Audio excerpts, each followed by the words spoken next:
Excellent. Well, thanks very much, Rahmon, for joining us today. I mean, I think you and I go back quite some time. I think when I first met you, you were working for Flinders Technologies, I remember, trying to do a very tough job of commercialising kind of research and ideas from a university out to the market. Perhaps just it'd be great to hear just right from the start how, I guess from there or even before that, how it's kind of led you to be the kind of founder and CEO of YourAmigo. We could go back a long way, I guess, but back in the 1980s, for those that can remember that time, technology and I guess arguably the first wave of commercialisation of technology in South Australia arguably occurred. I mean, you can argue, and I'm sure there were some people out there pioneering, but around the time of the 1987 stock market crash, there was certainly a bit of activity and some money out there for some of these sort of ventures, and I had a very safe, secure job at the time in the Australian Broadcasting Corporation as a design engineer essentially in electronics, and I leapt out of there and ironically went to Adelaide University company, a spin-out called Santec, and spent about a month there because it actually went under about 4 weeks after I joined.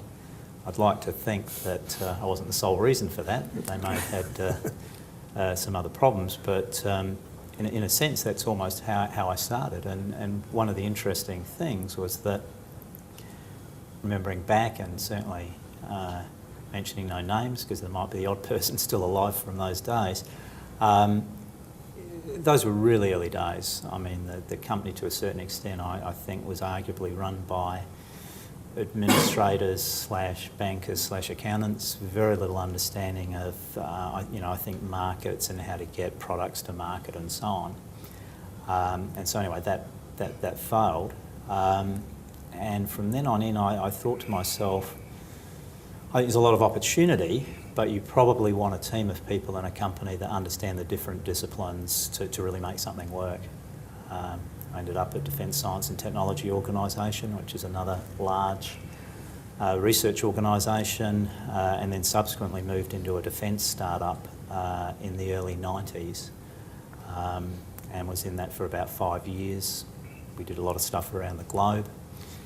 And then in the mid-90s, it would have been about 95, 96, I started consulting and working with Flinders Technologies.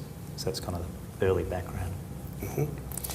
And whilst you're at Flinders, and forgive me for not knowing the actual detail, but obviously the YourAmigo opportunity came along. It did. I guess in a sense was brought into Flinders to look at what you could almost call arguably non-medical, non-life sciences type areas, although I ended up getting involved in that as well, somewhat because of an engineering background, and looked at a whole stack of different opportunities across the physical science areas, chemistry, the IT and engineering area and so on. And at the time, the model there was largely to try and find technologies that had a lot of potential and typically do a license deal somewhere. That license deal might involve research funding and a bunch of other things, but primarily the model at the time there was licensing. What I think we started to find was that a lot of these research efforts in the science areas were pretty early on, and whilst I could certainly see some potential, we were struggling to license some of these things. They really needed to go a few steps further to have a license deal. And in the case of what I guess ultimately led to YourAmigo, I believed very much in a market opportunity I could see out there. But at the time in the university, it was really early. It was a concept slash very early, small, tiny proof of concept.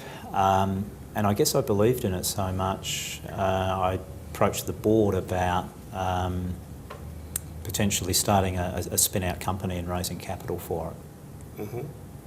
And why that one? Why that opportunity? You've probably seen Right. 50 or so before that, or Yeah, more? no, indeed. I guess arguably, I was thinking a little bit like dare I say it, a venture capitalist, but a really large potential market. And I guess it's a bit of the old venture capital model.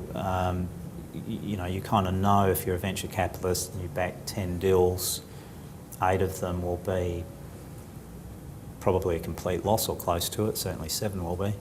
You may get 1 or 2 that muddle along and get half your money back, or if you're lucky, your money back, and at most probably 1 that really makes money. Mm-hmm. So the old venture capital model is if that's the case and it costs pretty much the same to manage any of those opportunities, there's no point picking a small opportunity, because if you pick 10 small opportunities, you're probably only going to have 1 that's successful anyway. So I could see a very large market for, at the time, the search space. There were some concepts there about the ability to search things on the internet that typically were very difficult to search and crawl. Liked the concept, particularly liked the market, and so because of some success that I'd had in the earlier defence electronics company and so on, had some contacts and probably people crazy enough to throw some money into something, so that was part of the impetus. Because if you cast your mind back to then, Yahoo was probably the search engine of choice. Pretty much, I'm unlucky enough to remember the history really well, somewhat because this idea was kicking around in the university, I think around 97 almost, 97, 98. From memory, Yahoo kicked off 94-ish. And there were quite a few search engines that followed that: Alta Vista, Lycos, Hotbot, I've missed a number of others, Excite. There were a stack competing. And Google, I think, appeared in about late 98, 99, might have been 98. And so I was aware of Google at that time. This was around the time that this work we were looking at from a commercial point of view. There were some very interesting reports coming out from so-called expert research firms, the likes of Gartner and Forrester and so on. And they came out in about 98, 99 with some pretty big reports saying that, in a sense, the internet was kind of over from the perspective that search wasn't important. And I like to say this, just in case anybody from Forrester gets to hear this, but Gartner actually, in fact it was Gartner that said this, but I'm sure Forrester would have said something similar. They said search is really a dead thing. The point they were making was that there were a number of destination sites on the web, and you've got to think AOL and these sorts of things back in this time. AOL, had some prominence. This is pre, Time Warner and a few other things happening. AOL was very much a destination site. It was a major, ISP and access to the internet in the US.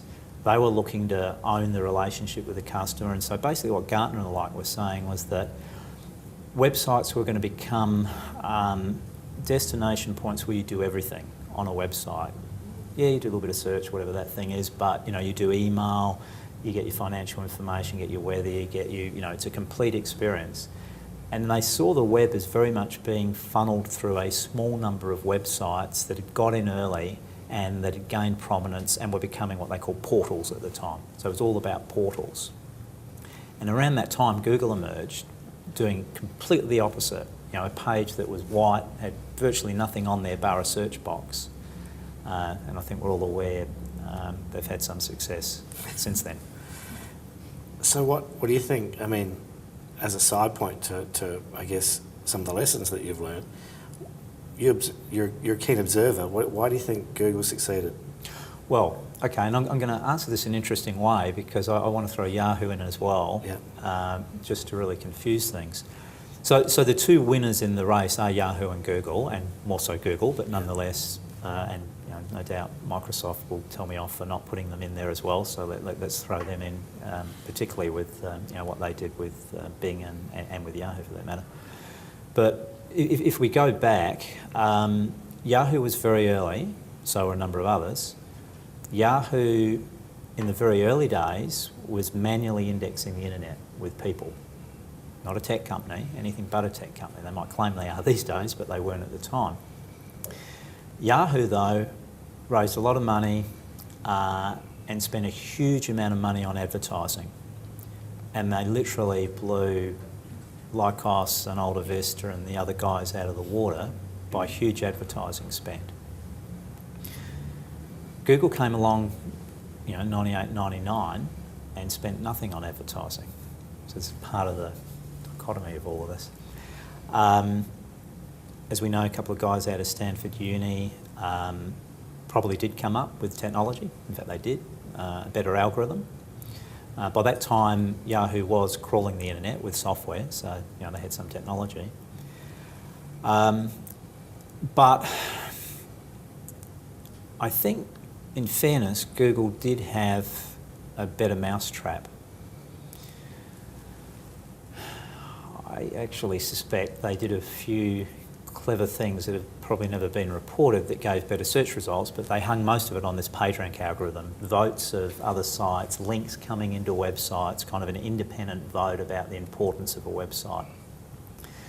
So prior to that, it was all about relevance, matching keywords. Google really found an independent way of automatically, through software and crawlers, measuring the importance of a website.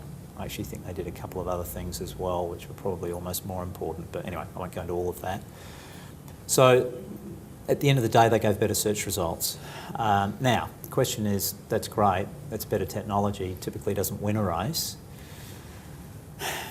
Well, they did a few things. I mean, they raised at the time, I think it was, they did a kind of a small high net worth round early on. I've met some of the people that participated in that round.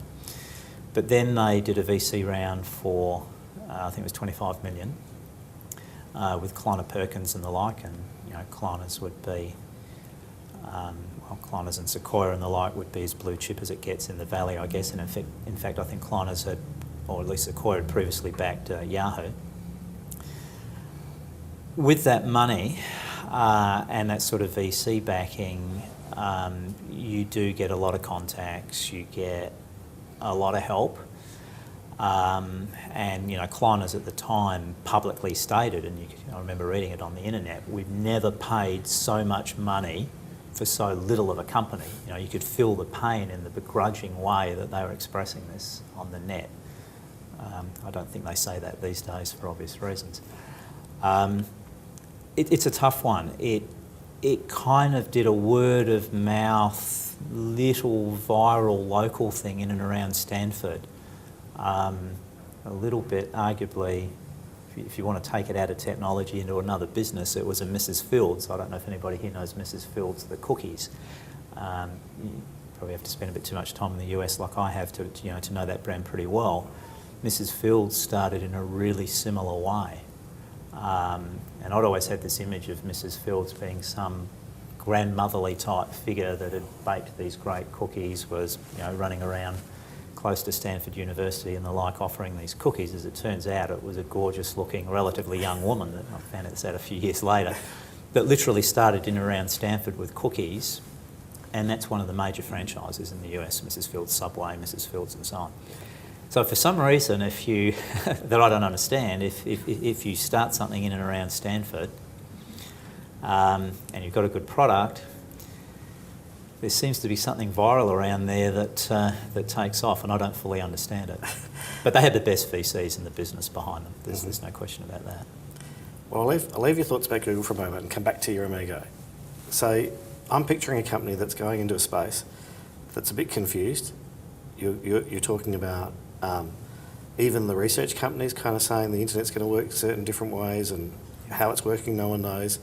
You've got some pretty serious competitors out there with some money, particularly Yahoo, who are probably throwing around money at the time. how does a little company from South Australia, or how did you cope with all of that, and what did you do? Yeah.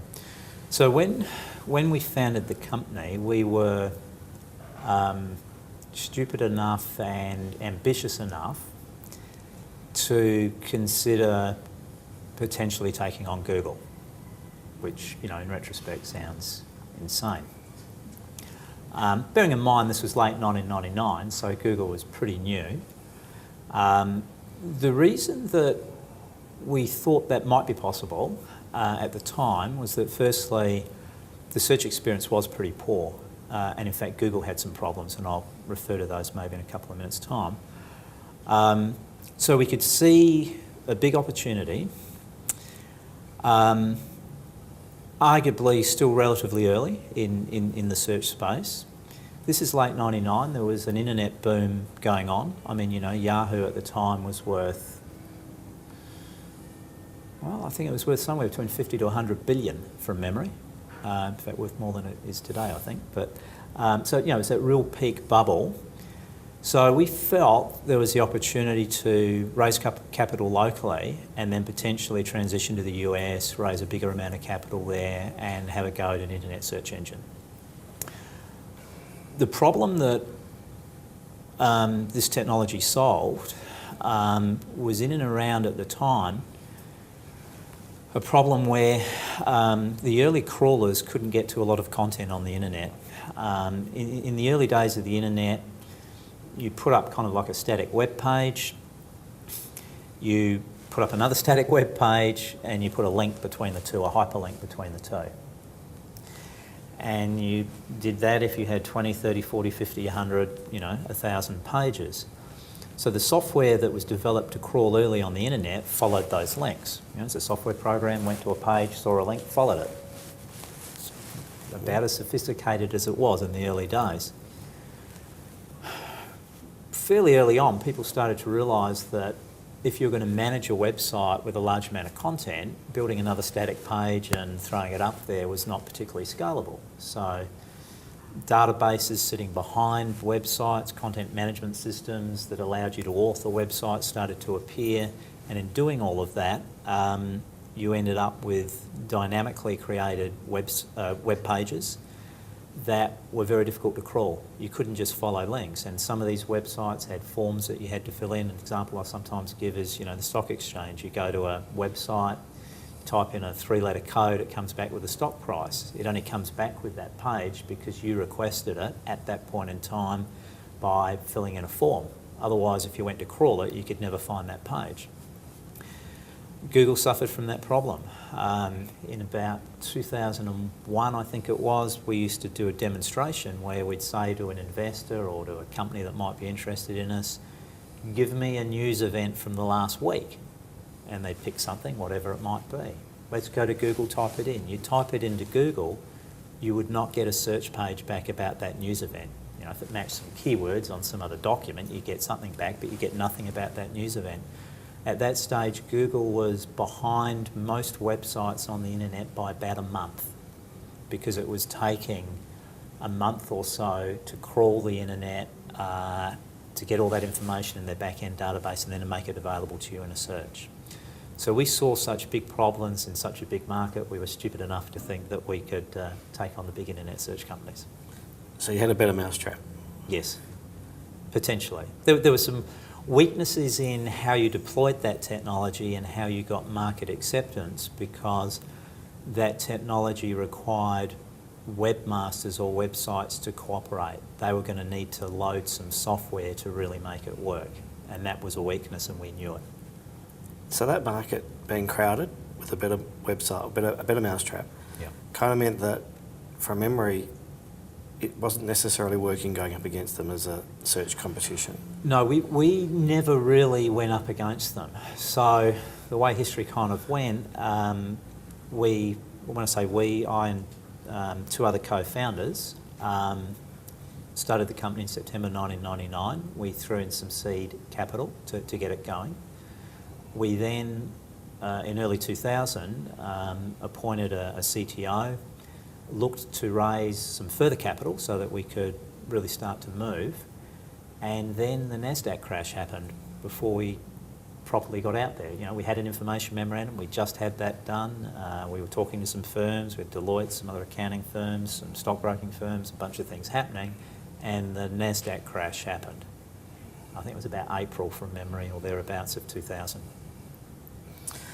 So that moment would have been a low point in terms of thinking, well, we're about to be a world beater, and maybe now not. What happened then? Yeah, so when that happened, you know, you realise pretty quickly, even though we might have had a stupid idea that was overambitious anyway, it's definitely going to be overambitious now. You know, there's no question.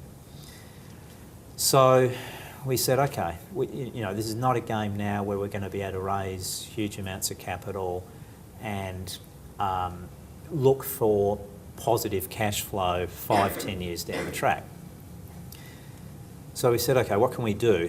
And so we said, okay, what if rather than building a search engine to search the internet, we build an enterprise version of the search engine that can search within a website or search within a company's own intranet or their internal information. Because if we build that, we can actually go out and potentially sell it to customers, you know, to other businesses or organisations to use, and hopefully get some revenue well before 5 to 10 years. That's worth talking about. You know, so would you have taken that decision but for that crash? In other words, is that an ingredient to making these decisions? Yeah, no, it was. I mean, you know what? We probably would have had a go at the internet search engine if the crash hadn't have happened. So in that circumstance, you could have been sitting here with, you know, the next Bill Gates, or I wouldn't be here because I'd be out there on unemployment or, you know, working for the government in some job again. So did you doubt yourself so far in that process? Did you doubt what you're up to? Did you doubt the end goal? In a sense, no, which sounds kind of crazy. Why? You know, I'd done an international business in the first half of the 90s that had sold into the US, it hadn't changed the world, but, you know, we'd done tens of millions of dollars of revenue in a competitive space against the Americans, against the Israelis in the defence area. Defence is a hell of a tough business, and it's an even tougher business to do a start-up in, and I wouldn't recommend it. So if anybody's thinking of a start-up in defence, I'd think twice, because, you know, it's a very tough industry. Quality standards and conservative purchases, monopoly purchases like an Air Force or a Navy or whatever. It's a crazy business, but it was actually quite successful. So I think I was stupid enough to think in a more commercial market, if you had something good enough and you could demonstrate it, you could go somewhere. In fact, one of our investors, I've got to share a comment because I love this comment, from an investor that invested fairly early in YourAmigo, in fact in about October 2000. He had a kind of a software sales background. He'd worked for Digital Equipment Corporation, if anybody can remember them. And, you know, he was an elderly gent by this stage in the late 90s, so he'd been in the early days of computers and sales and whatever. I remember him saying to me, he said, Rahmon, do you understand that a kid with a computer can change the world? And I thought, actually, I don't think I do understand that. I hadn't really thought of it in that terms, but, you know, the point he was making, if you had a great idea, unlike, you know, the Industrial Revolution and other times in history where a kid with an idea, you're going to struggle to change the world, but this was, you know, probably the first time in history where you truly could. Now, I wasn't a kid, I'm old as you can see now, and I was kind of old back then too, but the point was, if you had a better mousetrap and you were smart, you were clever, and you could get it to the right people in the right circumstances and demonstrate and take something far enough along the track, and it was a big market, you potentially could change the world. And I still think he's kind of right. So with that big twist in application, one minute we're a search engine to the world, next minute we've got a new group of customers, enterprises. What does that mean in terms of what your organisation looked like? Right, so, well, early on we were very engineering heavy. now I say very, I mean, we'd employ 12 or 15 engineers, software people, and for the first year and a half or more, almost 2 years, we just built technology. And that's actually interesting because, amongst other things, it develops a culture in your company, and sometimes not the culture you really want for the next step or two. And I do remember back quite clearly how I put a fair bit of time and effort in trying to change the culture of the company, because we were way too engineering driven, and I don't know, and this is coming from an engineer, by the way, and engineer focused. But it also means you need to raise money, because you just burn money, in our case, in the first couple of years. And now you have to cope with sales. Yes, then you move to sales, and that's an interesting transition. I mean, getting good salespeople. I mean, I did a lot of the early selling myself as well, and ironically, the first customer was the Adelaide City Council, as it turns out, who were great supporters of ours, and we thank them very much, for that first sale. How did you go selling things? Well, I'd in the previous role, I'd kind of started as in the company I did in the early 90s. I've done a few things before that. I started in a kind of product management role, moved into a bit of marketing, technical sales, so on, and then ultimately ended up running that company. So I think, let's put it this way, if you can raise capital, you ought to be able to at least have half a go at being able to sell a product. Mm-hmm. That's one way to express it. So you just learn, And sort of building that enterprise search function, it obviously didn't last, I think. No, we sold that in the marketplace for,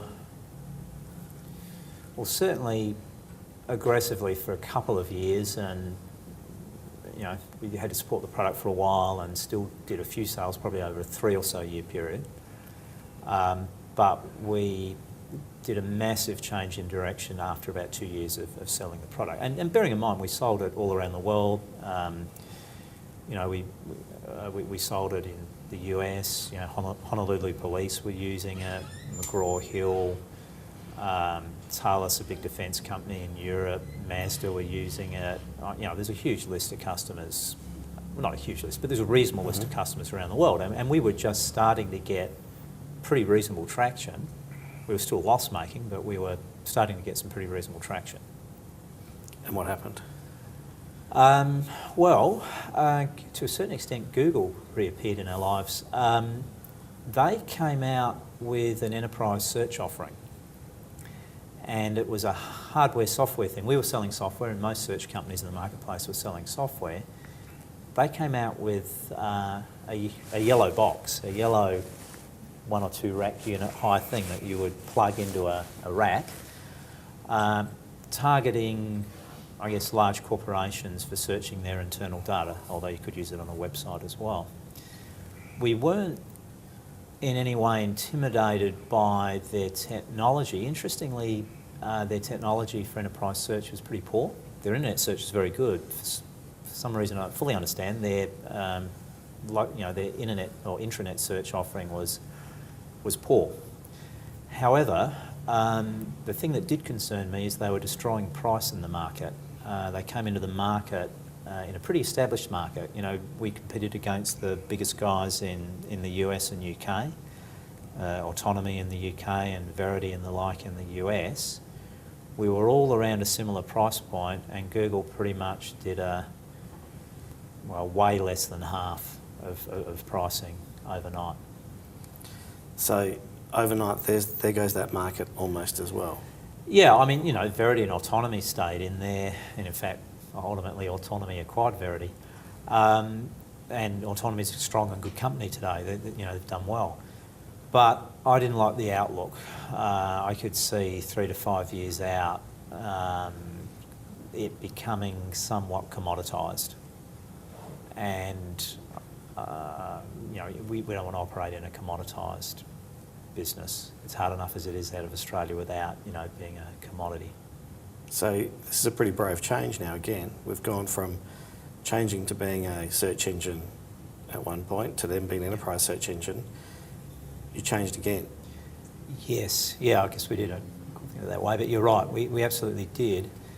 I'd had an idea for a while, and one that had been kicking around for a while, but hadn't, in a sense, needed to use it, I guess, where rather than searching the internal data of a company or even searching within a website in an enterprise sense, and rather than searching the entire internet and taking on Google, which would be clearly crazy in 2003, we could maybe be a bridge for a website. So provide a service that helped a website get better results in the search engines and get fully crawled. And in fact, in the very first instance of this, there was still this problem on the internet where if you had a large product catalogue, dynamically created pages, in many cases, you could have 50,000 pages on your website and end up with less than 50 in Google in the main search results.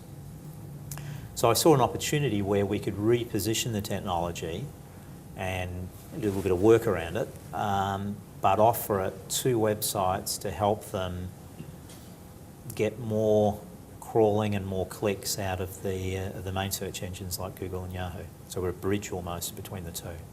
So that's a pretty significant twist in the technology. Yeah, and a big shift in the market as well, because we had previously sold in an enterprise sense to typically large corporations, long sales cycle, convince the IT department, knowledge managers were kind of starting to pop up in these companies at the time, knowledge managers and other relevant stakeholders, I guess. Whereas from a website perspective, we're starting to target more e-commerce customers, and it took us a little while to work it out, but our real target market were e-commerce marketing managers, and it's very different to enterprise software sales for internal search. So they're about outcomes, not necessarily around the technology. Can you get me more sales? That's right. And early on, in retrospect, early on we did some stupid things, but it was kind of a natural progression in a sense for an enterprise software company. We, from a technology perspective, did some changes to make this work, but we offered the software almost like enterprise software. It was still to be run as a software package within the client's own IT environment. And of course, with that went the long sales cycles that convinced everybody under the sun that this was a good thing, that it would work, that it was compatible with their IT systems and so on. And indeed we did that. We did that with the first few installations. And it was a tough road. And I remember one day going down to our CTO's, to our office, a couple of offices down, and said, "John, this is going to kill us. This long sales cycle is killing us. What we really need to do is run this software remotely. We have to run the software on our own servers. We can't have this software sitting in the client. Otherwise, we're just not going to be here." And I remember him saying, well, that's going to be a problem because, technically it's not possible. It can't be done. And I said, well, it's got to be done. Typically there's an answer somehow. We've got to find the answer. And so I walked back to my office. But anyway, a week later, he knocked on my office door and said, "Actually, I think it can be done. I think there's a way of doing it." And that again was a bit of a pivot point for the business, and it didn't happen overnight. But a few weeks later, he had a candidate proposal, had mocked up some software, and within a few months, we were deploying a pretty shabby remote service, because there's a lot of the old enterprise software there and a lot of weird stuff going on, but enough to make it work. And over time, you re-engineer all the software and get it scalable and everything it should be for scale and so on. But in the short term, it's just get it out there and get it working. It's funny, isn't it? There's probably lots of moments in the YourAmigo history that could have made history almost, in terms of could have been the turning point. But that was the one that made the biggest turning point. Absolutely. Of all. Yeah, I mean, absolutely. I mean, again, it was probably it was about 2 hard years of in the marketplace selling. We reasonably early on, we went global early on with the original stuff, with the enterprise search stuff. Why did we do that? Because we believed we had the best offering in the world. And so we wanted to go in the largest markets in the world and sell to those and get traction in those markets. We did the same thing with this. Pretty early on, wasn't easy, but we signed up Sony in Europe. They couldn't get their website crawled properly. They had a whole team of engineers in somewhere, I can't remember if it was the Netherlands or somewhere, Belgium or somewhere, internally working on this. They'd had 2 or 3 external experts, agencies, whatever, come in. None of them were successful. So, of course, we turn up and, not surprisingly, they were less than convinced.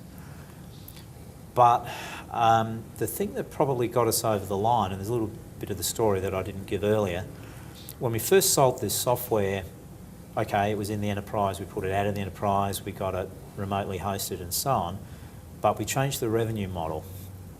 A bit of, again, an epiphany moment, but I was sitting in my office one day, because we were selling this thing for so much per year or whatever. I was sitting in my office one day and typed something into Google, and one of our customers, one of our pages came up like #1 in Google. And I thought, wow, that's strange, because there were 10,000. In those days it was 10,000 results, not 10 million results. And I thought, wow, that's strange. I wonder how often we could do this. And again, discussions with the CDO. And long and the short of it is we built somewhat of an analytics package around our software to try and work out really what was going on. How many impressions or clicks were we getting? How often were we ranking in various positions? And we started to realise, and this was counterintuitive, because at the time you're like, we need money as early as possible, because we're still burning money and we're likely to run out of money. So, give us the money up front for the next year. But when we ran all the analytics over things, we started to understand that there was a fair chance that we could generate more revenue if we just charged on a performance basis, on a per-click basis. And this model had been used for a year or two, I think maybe a couple of years. Everybody thinks it was Google. It wasn't. It was Overture, which was actually acquired by Yahoo, who kind of pioneered that model. Google very cleverly copied it. And so in the paid search arena, you were paying per click. We pioneered that model in the organic search space, in the natural search results space. So when we ran the analytics, we suddenly realised we could probably make more money, at least if we could last a year, over a yearly basis, if we use this model. So we went to Sony with essentially that model. So Sony, I think, kind of looked at it and thought, well, nobody else could do it. These guys probably can't do it either, but it is a big problem. And if we only have to pay for the clicks once they happen, maybe we'll give it a go. And that's sort of how we signed up Sony. It took a while, but... So in parallel with all this, and I'll come back to some principles in a minute, but in parallel to all this, you're burning cash, you mentioned. Yep. There'd be shareholders and investors and experts, consultants out there all telling you you're probably doing it wrong. Oh, absolutely. That a lot of times, but yeah. How did you cope with that? Oh, yeah, you don't worry about it, I think. Yeah, well, I look at it this way. There are only so many experts in Adelaide. And most of the experts that do make those comments are those that actually haven't done it. So, yeah, no, you don't worry about that too much. I mean, we even had negative comments about the name of the company and, all sorts of things. But, I think you're so focused on trying to get an end result and trying to generate more revenue and get traction, you just don't worry about it too much. Yeah, you worry about running out of money a lot, a heck of a lot. And in fact, we did have another round organised just before September 11. We kind of had a handshake on a deal In fact, it was the day before September 11th. And I remember waking up that next morning, well, actually being woken up by our relatively young daughter at that stage, who had got up a few minutes earlier to watch the children's programs on TV, as she often did. But she kind of woke me up and said, "There's something wrong. My children's programs aren't on." I said, "What are you talking about?" And she said, "No, they're not on. I've changed different channels and there are planes and things crashing." What the heck's going on? Anyway, that was 9/11. And I wasn't smart enough on that actual day to work out that meant we wouldn't be raising capital. That's happened a bit, hasn't it, in the YourAmigo history? Has, not yeah. not There's been 9/11. Yeah, no. Well, yeah, we There's like been to a think we number were of the those. cause of 9/11, although there's a few others that might say we caused a global financial crisis, a few other things. But yeah, there have been points where we've looked to do things and just at the wrong time some weird thing has happened, yeah. But you've always seemed to be able to find a way through it with either a new application, a new way of doing things. That's a fairly inventive step. Yeah, it's partly desperation as well, but you look to find an answer. It took us, I can't remember exactly now, but it was another year or two before we raised capital after September 11. We laid off some people at one stage because, and that's something that's always fascinated me about companies is, I've seen a number of companies, as I like to call it, hit the wall. And I've often thought, well, okay, but, can you not see the wall coming 6 to 12 months out?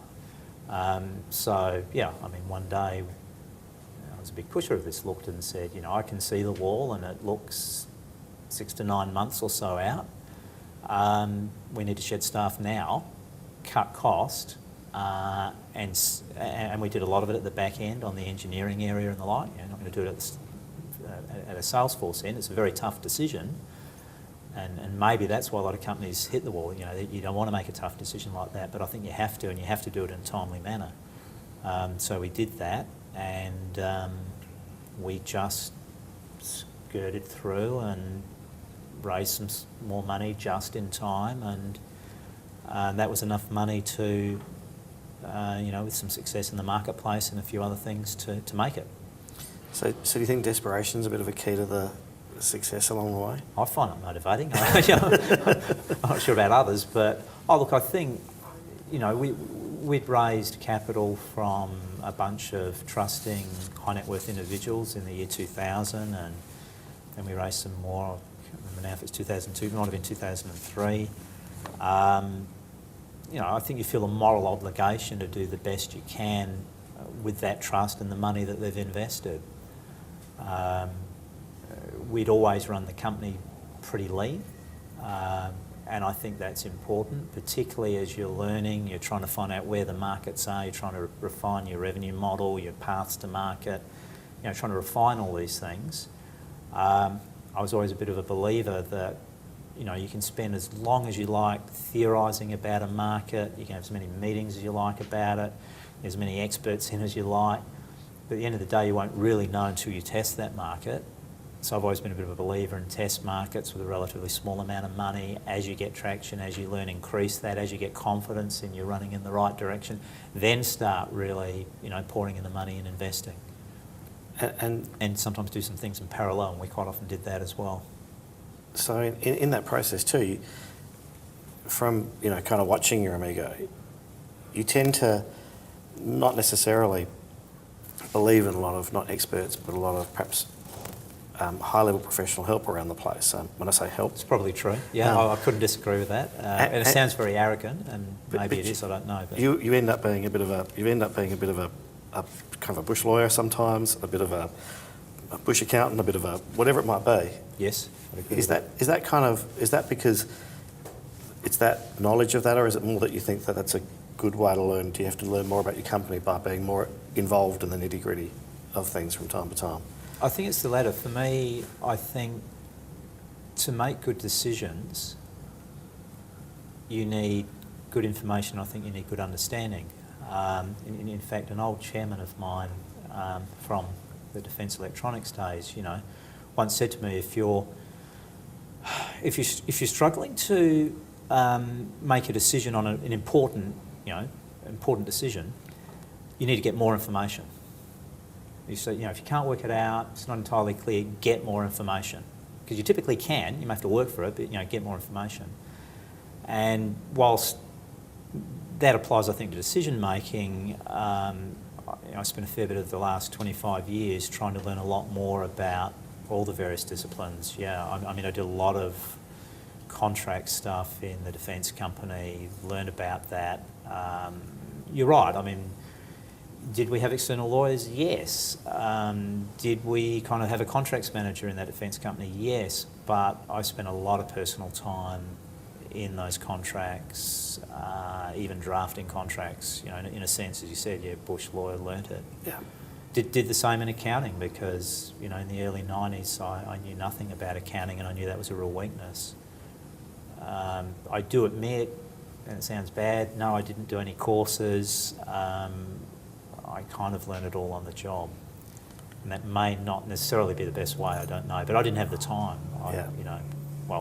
You can make time, but I chose, to put the time, I guess, into the business and other areas. So some of the old ways of YourAmigo in the early days of running fairly lean and kind of being sort of still fairly low profile in the scheme of things are still with us today. I don't think many people in Adelaide would actually appreciate perhaps that's the reach true. of YourAmigo. Bearing in mind we don't sell in Australia, we have a far higher profile in the US and UK, and in fact, we've been doing as many as a dozen trade shows and conferences a year. We're very well known in the industry in the US and the UK. We would be the leader in our niche globally. I would still say that with a high degree of confidence.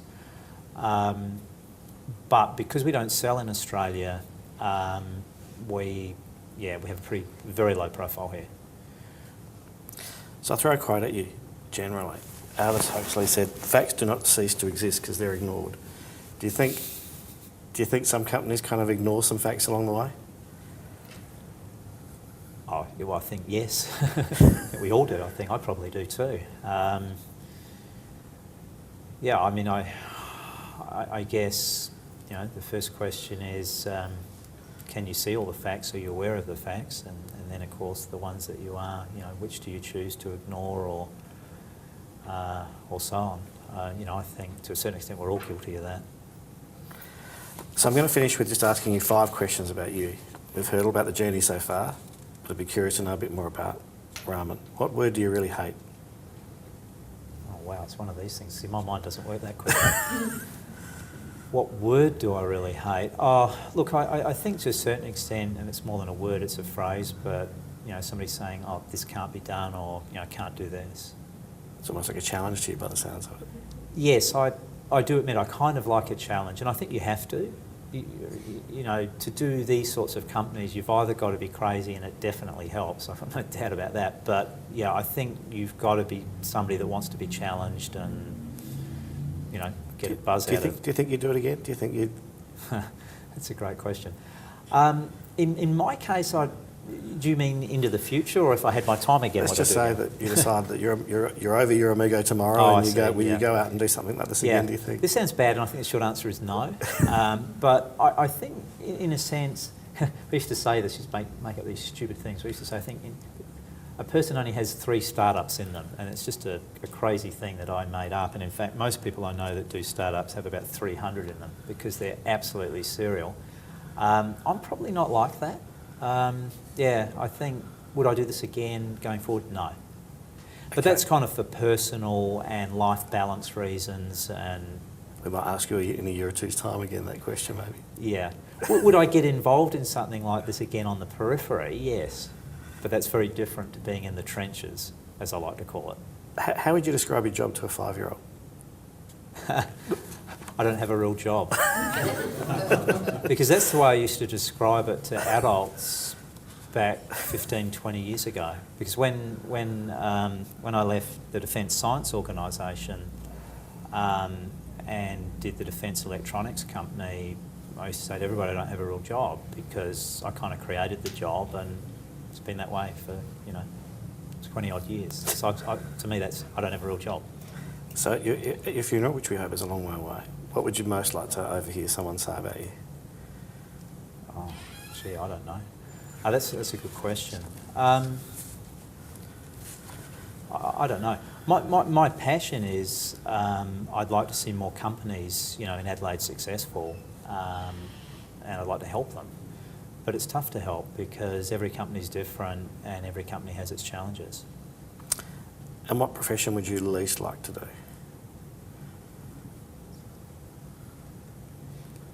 Whew, it's a tough one. I don't think I'd want to be a dentist. But it's a really good question. Law does not really excite me a lot, even though, and in fact, once, I know within our company, I was once accused of liking legal stuff, particularly in the early days when I was doing quite a lot of the legal stuff within the company, keep costs down and so on. And so people wrongly formed the view that I was doing it because I liked it. And actually I don't like it. I find it somewhat boring.